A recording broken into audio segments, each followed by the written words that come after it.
उत्तर प्रदेश के शाहजहांपुर में एक अंतर्राष्ट्रीय स्तर के व्यापारियों को कुछ लोग अपने आप को पत्रकार बताकर अवैध वसूली कर रहे हैं। अगर व्यापारी वसूली की रकम देने से मना करता है तो ये पत्रकार उनके खिलाफ फर्जी खबरें दिखाते हैं। जी सर्जिबिया इंटरनेशनल कंपनी के मैनेजिंग डायरेक्टर सौम्य अग्रवाल को लगातार ये वसूली गैंग फोन कर पैसे मांग रहा है। सौम्य अग्रवाल ने इसका ऑडियो में जारी किया है।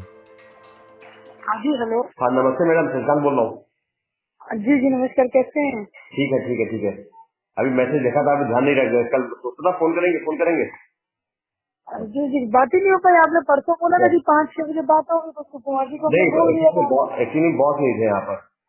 अच्छा तो अभी आज मैं आया तो बात कही थी, तो हमने बोला था आपको 7 लोग हैं और कैसे मोबिलाइज करेंगे, तो बोले थे कि यार अभी तो फैक्ट्री चलने गई वैसी, ठीक है अभी अच्छे से हमको जैसे होता है खाना पीना मिठाई तो मोबिलाइज कर देंगे वो। हेलो जी जी। हाँ बताइए मैडम, कैसे आप मिलना चाहोगे कहीं पर? क्योंकि ऐसे बैठे व्यवस्था कहीं पे नहीं, होटल कहीं भी नहीं है। क्या बताओ, आपके ऑफिस भी आ जाए, बुला लीजिए सबको। नहीं, ऑफिस में हम बुला लेंगे, वो तो कोई बात नहीं है। लेकिन देखिए ऐसा है ना कि सारे बड़े बैनर के रिपोर्टर है, ठीक है। तो बात वो मिठाई सिठाई वाले को तो नहीं होगी, ये हम आपको पहले बताते हैं। अच्छा तो जो मैसेज देना हो ये तो व्यक्तिगत बात है, बता दो, मैं आपको तो बोल दूं। मेरी पॉकेट से करना फोन कर चुके होते हैं। चलिए हम साइड में हो जाते हैं, हम अपने आप को नहीं भी जोड़ते हैं। तो भी हम मान के चलिए कि कम से कम 30-40 से कम नहीं होगा, क्योंकि हमने शिव कुमार जी से बात की थी तो उन्होंने बोला था कि टेंशन पूरे करा लीजिएगा सबके लिए, ठीक है। आप भी समझदार हैं, हमारी आपकी पर्सनल बात हो रही है, अभी किसी से कहिएगा भी मत। अरे कैसी बात कर रही है?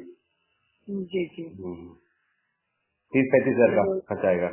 हाँ, तो मतलब सीधा था पहले, मान लीजिए तो हम थोड़ा सा हम हवाला दे देंगे। जैसे कि मान लीजिए, देखिए आप जब आप बता रहे हो कि फैक्ट्री चल रही है, तो देखिए रिलेशन जो होते हैं वो हमेशा अच्छे होते हैं। देखिए मैं आपसे मैसेज कर दूंगा। एक्चुअली दिक्कत क्या मैडम, अगर अभी फैक्ट्री मेरी चल रही होती तो मेरे पास पैसे की दिक्कत नहीं होती है।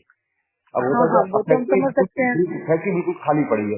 देखिए हमने क्यों आपको फैक्ट्री चली, जैसे कि आप हमारे परिवार के हो एक तरीके से। अरे बिल्कुल, तो अगर फैक्ट्री तो हमारी फैक्ट्री, मान लीजिए फैक्ट्री आप जब बाहर रहोगे, जब आप बाहर रहोगे तो हम अभी नहीं लेंगे, हम आगे चल के आपसे बोल देंगे कि भैया ऐसा कोई कार्यक्रम हम करा रहे हैं, इसमें आप हमें सहयोग कर दीजिए।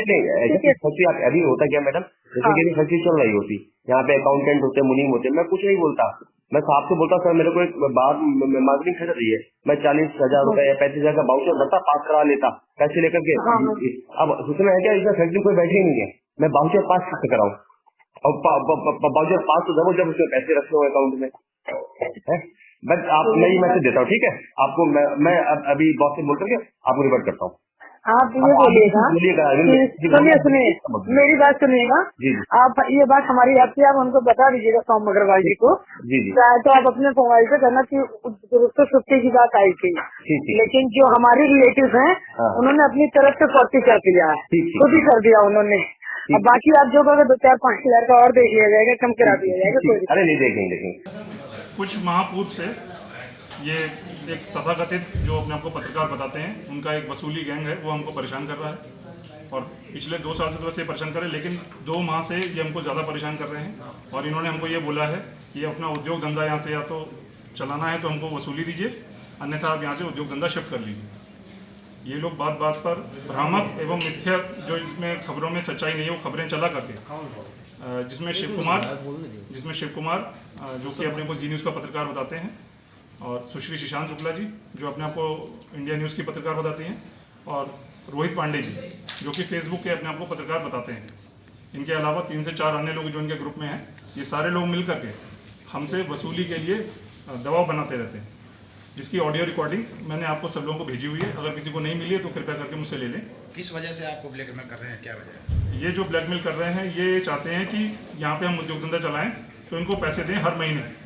और ये जो ब्लैकमेल कर रहे हैं, इससे पहले कुछ दिनों पहले इन्होंने चक रोड के ऊपर हंगामा खड़ा किया था कि इन्होंने हमें ये दर्शाया था कि हम माफिया हैं, गुंडा हैं और हम लोगों की ज़मीन कब्जा करते हैं, जिसके ऊपर जांच रिपोर्ट आ गई है। तहसील से भी जांच रिपोर्ट आ गई है कि वहाँ पे चक रोड एग्जिस्ट ही नहीं करती है, वहाँ पर है ही नहीं चक रोड। कितनी रंगदारी मांगी थी कितनी? और इन्होंने पहले हमसे 40,000 रुपये मांगी है, जो कि ऑडियो में साफ क्लियर है, स्थिति साफ है कि 40,000 रुपये इन्होंने मांगी थी। उसके बावजूद भी हमने जब नहीं दी तो इन्होंने बोला कि अब आप 1 लाख रुपए कम से कम आप देंगे तभी आप जो है काम कर पाएंगे। अब इनकी रंगदारी की जो कीमत वो 1 लाख रुपए हो गई है। तो इसकी संबंध में उन्होंने आपने मुख्य किसी रूप शिकायत से की है? आपको जो खबर का आधार बनाया चक्रोट बनाया है, तो हाँ जी। चक्रोट लेकर क्या मेन जो खबर चली है हाँ जी। चक्रोट को लेकर चली आपने कब्जा किया, हाँ, वो चीज़ जिस खबर को इन्होंने चलाया था, इंडिया न्यूज़ पे चलाया था और इन्होंने ये दिखाया था कि मैंने और मेरे परिवार में हम लोगों ने मिल करके कब्जा किया है। इन्होंने ये दिखाया था, ये दर्शाया था कि हमने कब्जा किया है, जबकि चक्रोट वहाँ पे नहीं है। वहाँ पर वो ज़मीन है, वो कंपनी के नाम पर ही ज़मीन है। दोनों ज़मीनें हमारी, जिसके बीच में ज़मीन का जो हिस्सा वो भी हमारा है, जिसकी रिपोर्ट ऑलरेडी आ चुकी है, तहसील से आ चुकी है। इस संबंध में आपने किसी से शिकायत की है क्या? इस संबंध में हमने सारे प्रशासनिक अधिकारियों से शिकायत करी थी 1 माह पूर्व, जिसमें उन्होंने हमसे ये बोला था कि आप सबूत के साथ में पेश होइए। आपके पास में कोई सबूत नहीं है, तो हमने सबूत इकट्ठा किए हैं 1 महीने बाद। अब हमको सबूत भी दिए, लेकिन सबूत देने के बावजूद भी प्रशासन कार्रवाई से बच रहा है। इस संबंध क्या लगता है क्यों आप प्रशासन क्या क्यों करेंगे? कार्रवाई आगे क्या क्यों करेंगे? कर रहा है? देखिए, प्रशासन और प्रशासनिक अधिकारी जो हैं वो किसी ना किसी दबाव में, इसलिए वो बच रहे हैं। इसका मतलब ये अर्थ ये नहीं है कि वो गलत है या हमें उनसे भरोसा नहीं। हमें उन पर पूरा भरोसा है, पर उनकी भी अपनी मजबूरियां होती हैं, जिस चक्कर में वो दबाव में हैं और कार्य इस पे आगे इन पे कार्रवाई से बच रहे हैं। अगर कार्रवाई नहीं करते हैं तो आप क्या करेंगे? हम माननीय कोर्ट न्यायालय की शरण में जाएंगे यदि कार्रवाई नहीं होती। हमारे देश में कानून बना हुआ है, उस कानून का पालन करते हुए हम माननीय न्यायालय की शरण में जाएंगे। उन्होंने जो खबर चलाई थी प्लाट वाली, उसमें जमीन के मालिक भी खड़े किए थे। हाँ जी। आपने उनको ऊपर कार्रवाई करी, लेकिन उन मालिकों के ऊपर क्या कार्रवाई करी जिन्होंने झूठा आरोप आपके ऊपर लगाया था? सर, जो झूठा आरोप लगाया था वो जिसकी ये बात कर रहे हैं, इन्होंने भारतीय किसान यूनियन के कोई नेता हैं, उनको भी बैठा दिया, उनको भी इन्होंने गुमराह किया। इन्होंने कई सारे लोगों को गुमराह किया, जो जैसे भाजपा जिलाध्यक्ष हैं और कई सारे लोग इनको गुमराह किया, जिन्हें जा करके हमने बताया कि सर ये हमारी गलती नहीं है, ये गलती इन लोगों की है, ये गलत आपको खबरें दे रहे हैं, गलत बता रहे हैं कि ये ज़मीन किसी और की है। और यदि आपको किसी को भी कोई शक हो, आप चले जाइएगा, आप रिपोर्ट ले लीजिएगा। रिपोर्ट हमारे फेवर में इसलिए है, देखिए कोई भी रोड अगर एग्जिस्ट करती है या कोई भी ज़मीन किसी की है, उसे आप बदल नहीं सकते। वो सरकारी रिकॉर्ड में होती है, उसे आप गलत नहीं ठहरा सकते। वो किसान बिठा ला था जिससे योगी जी की पूजा कराई थी, उसके वो मैं बता दूं आपको, वो किसान का नाम वसीम है, जिसको इन्होंने पूजा करने के लिए बैठाया था। वो जो वसीम है, उसके रिश्तेदारों की ज़मीन है, उसकी भी ज़मीन नहीं है, उसके रिश्तेदारों की ज़मीन है, जो भी है, उस ज़मीन पे इनको इन्होंने पूजा करने बैठाया। उसको भी गुमराह किया इन्होंने कि हम तुमको पैसे दिलवा देंगे अच्छे खासे, उसको भी पैसे का लालच दिया। लेकिन चूंकि मेरे पास सबूत नहीं है उसका भी, अब आप मांगे कि उसका भी सबूत दीजिए, तो हमारे पास उसका सबूत नहीं है। उसका ये गलत निर्माण का आरोप लगा रही है। उसका नक्शा पास हो चुका है, बस गलती है कि उस टाइम पर, जिस टाइम पे नक्शा पास कराया गया था, हमारे पास फंड्स की कमी थी, हमारे पास उस टाइम पे पैसों की कमी थी, हमने निर्माण नहीं कराया। और 5 साल की उसकी अवधि होती, 5 साल की अवधि के बाद वो एक्सपायर कर गया। ये हमारी गलती है, लेकिन किसी के पास पैसे की कमी होना गैर कानूनी नहीं है। मैं नहीं मानता कि इसको गैर कानूनी है। उसके बाद में जो भी प्रशासन का आदेश आया, उसको मानते हुए हमने निर्माण कार्य रुकवा दिया। और ये दिखा रही है कि वो नक्शा पास नहीं है, जबकि उसका नक्शा पास हो चुका है। बस गलती यह है कि उसका एक टाइमिंग होती है, वो टाइम बाट में हम निर्माण नहीं करा पाए। ये हमारी मिस्टेक है। वहीं इस वसूली गैंग अपने गैंग के जरिए झूठी खबरें बनाकर वसूली करते हैं, जिससे जिले पत्रकार भी काफी परेशान हैं। ये लोग उल्टी सीधी खबरें चला के क्रिएट करते हैं, तोड़ मरोड़ के तथ्यों को, बातचीत को तोड़ मरोड़ के लोगों को।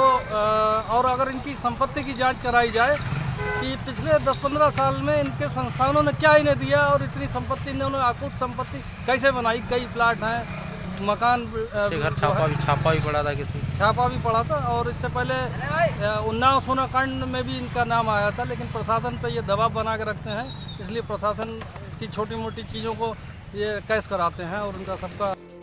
यूपी के सीएम योगी आदित्यनाथ प्रदेश में व्यापार को बढ़ावा दिए जाने को लेकर हमेशा प्रयासरत रहते हैं। ऐसे में इस तरह से करोड़ों के टैक्स पेयर्स उद्यमी की जिला स्तर पर सुनवाई न होने से उनकी कोशिशों पर पलीता लगाया जा रहा है। न्यूज़ के लिए सानू चौहान की रिपोर्ट।